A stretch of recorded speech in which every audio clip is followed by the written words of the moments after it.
What's up, guys? This is Vassar with the continuation of the Audio Daily Beats. If you're new to this, I'm gonna give you a little breakdown of the workout, give you an overview, talk about any of the key concepts, highlight some stuff, give you my point of reference as well. Find value in these, information down below if you want to buy me a coffee, no pressure.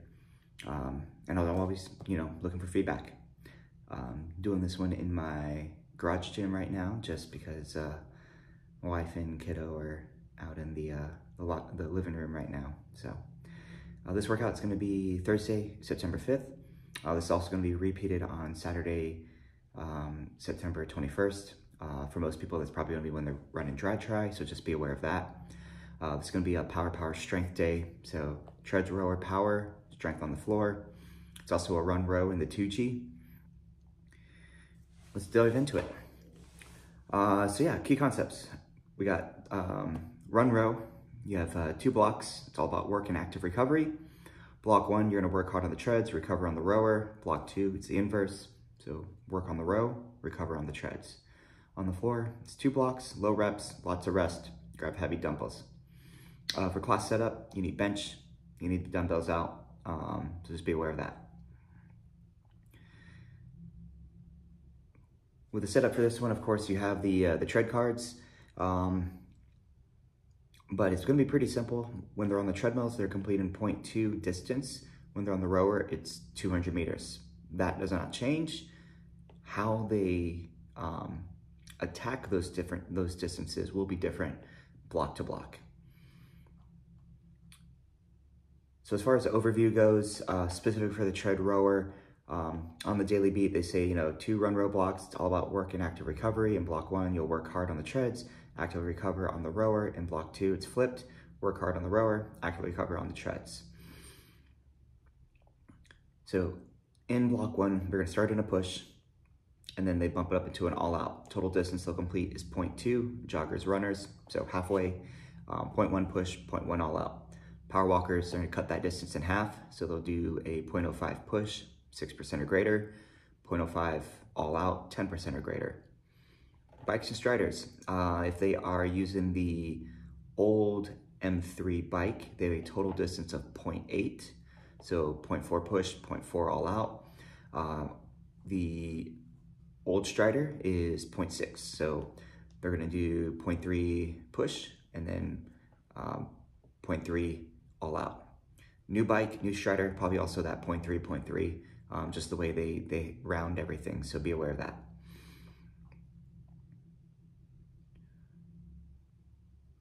When it comes to the push and all out, when you're looking at actual time, for most people, 0.2 miles on the treadmill, it's gonna be, aggressive. You'll see elite athletes maybe do that in about 90 seconds or so. Most people will probably take about 2.5 to 3 minutes. At the most. I would say right around 2 minutes would be like a good frame of reference for most people. And then when they finish that, they'll head over to the rower, active recovery with a 200 meter base row. You want to try to catch your breath, get heart rate back down towards that green zone. Most people, that 200 base row is going to be right around a minute, 10 seconds on either side. So 50 to maybe 110 for most people. I would have them set themselves up just like in the warm-up, so 18 to 24 strokes per minute for their base. Leg drive, easy 4, 5 out of 10. Nothing too crazy, because once again, it's recovery. Looking at overall time, most people should get at least 2, maybe even 3 rounds in this 10.5 minute block. When they finish, they have 90 seconds, and you're gonna take them over to the rowers if they're not there already. For block 2, we flip it. So the work is on the row, still 200 meters, but we'll cut it in half, 100 push, 100 all out. And then when they head to the treads, 0.2 at base. Talking about the rowers specifically though, I like to get in the habit of having people do the 200 meter stored program for these double distances. That way they don't reset halfway and take that moment to catch their breath.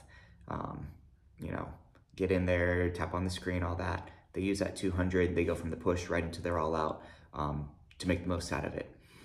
So they'll hit 200 meters, down to 101 is their push. When they hit 100, down to 0, that's their all out effort. If they do it right, they should probably have to catch their breath a little bit before they head up to their treads and then jump on the treads and tackle a 0.2 base.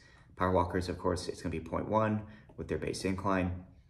Bikes and striders, they're gonna be doing the full distance from the block 1, so 0.8, 0.6, 0.6, but of course, base gear the entire time.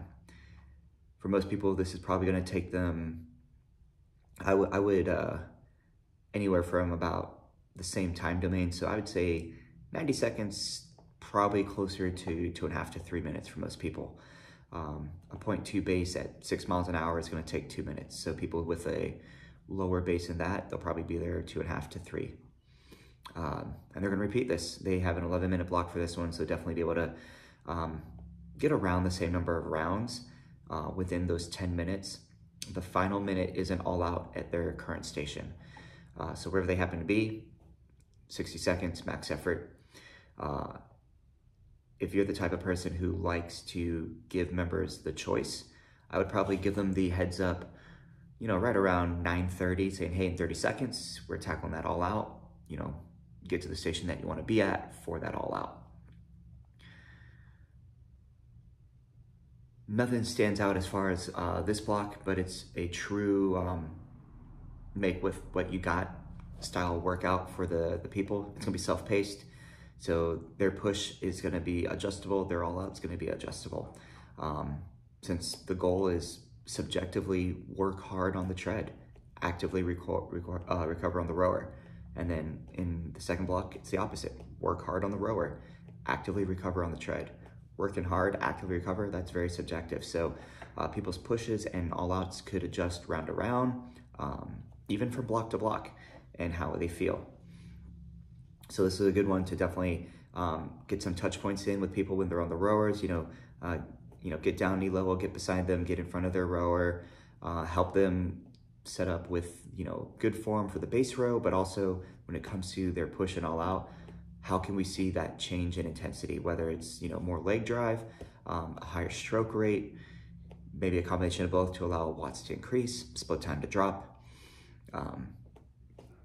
Great opportunity for off-mic coaching for those of them who struggle using the rower, to know the difference. All too often I see it like on Reddit where people are like, oh, when it comes to rowing, it's either a row or I don't row. There's no base push or all out. Let's use this chance to kind of like educate people on how we can make it feel like a push on the tread, make it feel like an all out on the tread when they're doing it on the rower. And even the base, can this match that feeling of their base from the tread on the rower? For the floor, we're gonna see 2 work and rest blocks, 6 to 10 rep range, so you can lift heavy today. Your goal is to hit point of fatigue within that range. That means you feel like you could no longer do a rep with good form. Block 1, we're gonna see a bench split stance contralateral single arm low row, followed by dumbbell alternating sumo deadlift, dumbbell seated bicep curl to stand, and then a bodyweight bear plank alternating kick through. As far as the setup, they recommend a partial setup for the low row and the sumo deadlift, a full setup for the seated bicep curl to stand, and a full setup for the bear plank kick through. Options, they could do a regular single arm dumbbell low row. So from a hinged position, if that bothers lower back, go onto the strap and do a strap low row. I'd also give them the option of doing hand and knee on the bench. For the workout specifically, it's just the hand, but if they want to do hand and knee for more stability, they could do that. Sumo deadlift, they could do a regular deadlift or a regular sumo deadlift, or they could do the bridge. Seated bicep curl to stand, they could stand and do a squat to bicep curl. And then for the bear plank kick through, they could do high plank, so same movement, just with the legs straight. With these 4 movements, 6 to 10 reps, I like to coach people to start moderate on their first round. Pick a weight where they could get, comfortably 8, maybe struggle get at 10. If they could do 10, no problem. They definitely need to go up in weight though. If they're getting to about 6 or 7 reps, perfect, stay there. If they can't even get 4, scale back and use tempo as a way to elicit more challenge. So slow it down. Instead of 2 counts down and up, maybe 3 counts down and up. Coach notes here, they say, get into point of fatigue is similar to how hard members work on the tread during an all out. So floor, this is challenging as an all out at the end of your set. If not, can you bump up the weight? So once again, they should feel like they need to rest. They mention, of course, using your orange eye, or watch for form breakdown in the bear plank position. We'll tend to see people, they'll slag down into their shoulders rather than being active, but also they'll let their hips, pop up and make that pyramid. That's going to disengage the core, and they minimize the engagement of that midline. The kick through is a great tool to help with shoulder stability. So it's something that members should not really speed through. So when they rotate, can they pause, hold that position, kind of stabilize in that shoulder, then have that bottom leg kick out. Same thing if they do the high plank kick through. Same idea, they're in that high plank position, locked out shoulders, they rotate, pause there, kick out that bottom leg. They could even have the foot extend out and keep it on the floor for more stability. When they move into block 2, they have a single arm split squat, bench pullover, step up to scaption, and then the bear plank alternating contralateral lift. They recommend full demos for the first 2, and then partials for the step up scaption, and then bear plank alternating contralateral lift. As far as options, single arm split squat, they say do body weight. Pullover, you could do Y raises.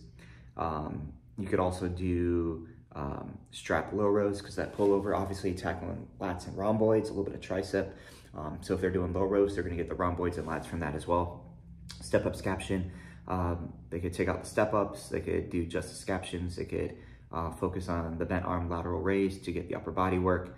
For the contralateral lift, they could do shoulder taps from the high plank. So same setup as block 1, they'll have the 11 minutes. The focus is on the upper body for the scaption, so definitely make sure members pick a light weight where the step up is more of recovery. Core brace, when they do the scaption, we're not looking for straight out. It should be at a 45-degree angle from the body, so also not straight out to the side. Working on keeping the shoulders down as they raise the arm out with the elbow locked, and then back down. If members struggle with that, keeping the thumbs up and then being able to see it out of like the periph is a good place to be at, not necessarily back out here. When it comes to the seated bicep curl to stand, definitely be aware that this one, they're gonna start from that seated position, arms are locked out. They'll curl the weight, they'll get to this position, and then from there, they'll stand up, sit back down, and then lower the weight down. So it's almost like a front-loaded front squat.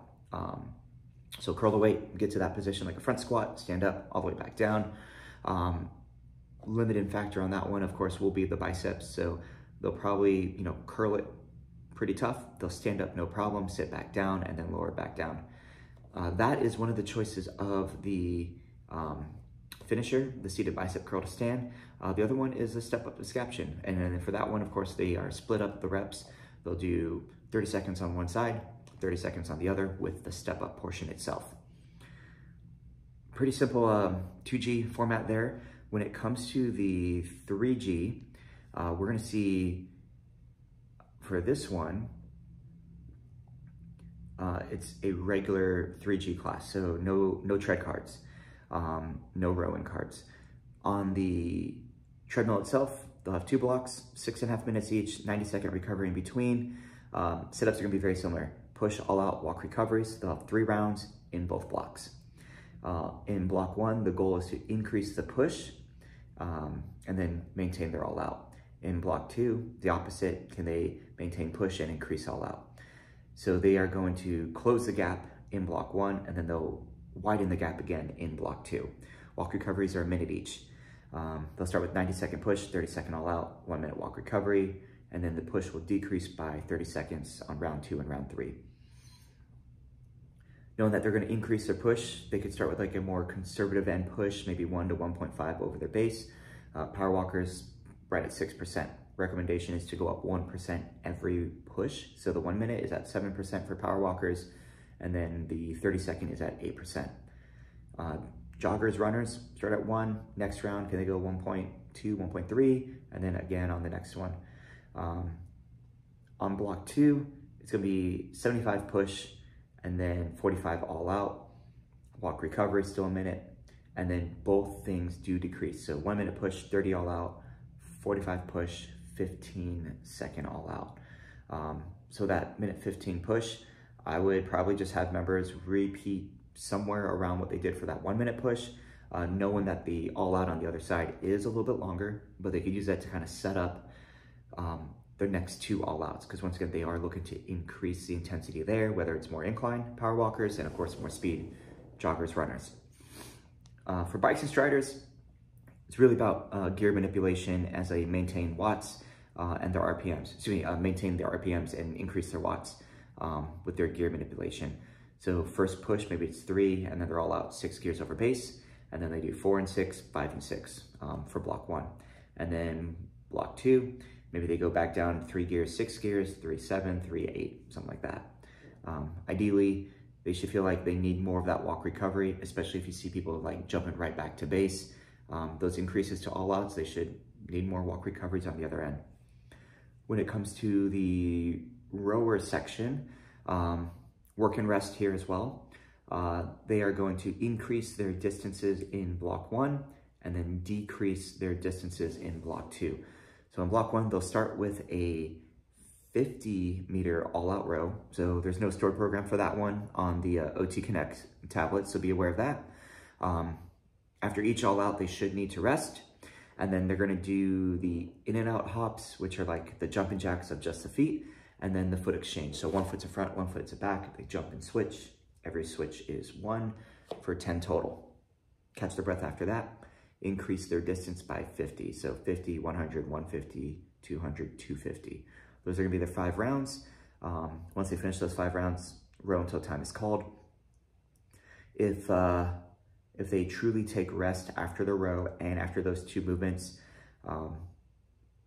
getting through 5 rounds is gonna be on like just by the hair. So most people should be able to get through rounds 3 and 4.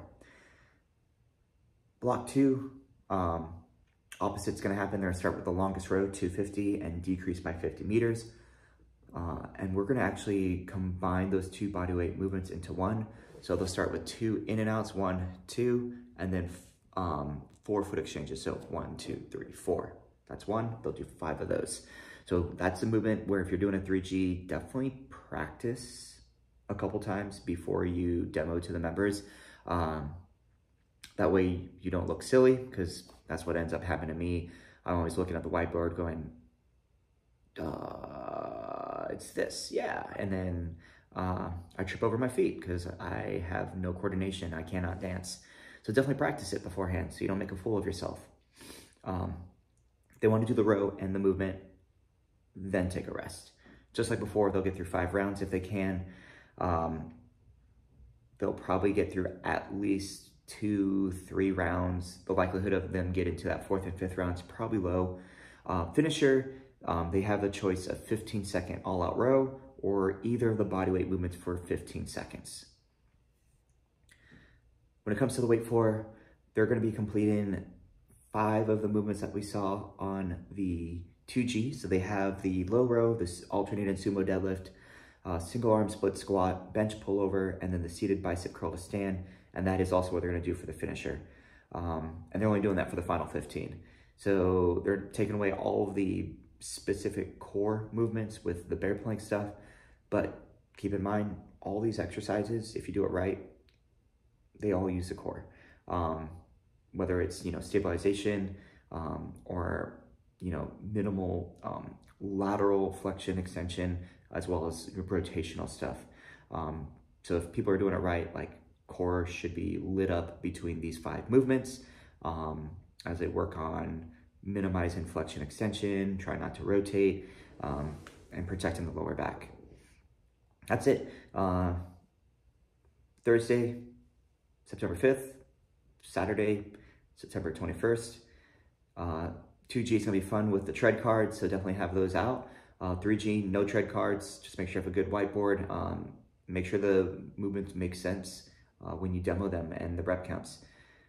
Any feedback, let me know. Appreciate you. And that's all I got. Coach Down.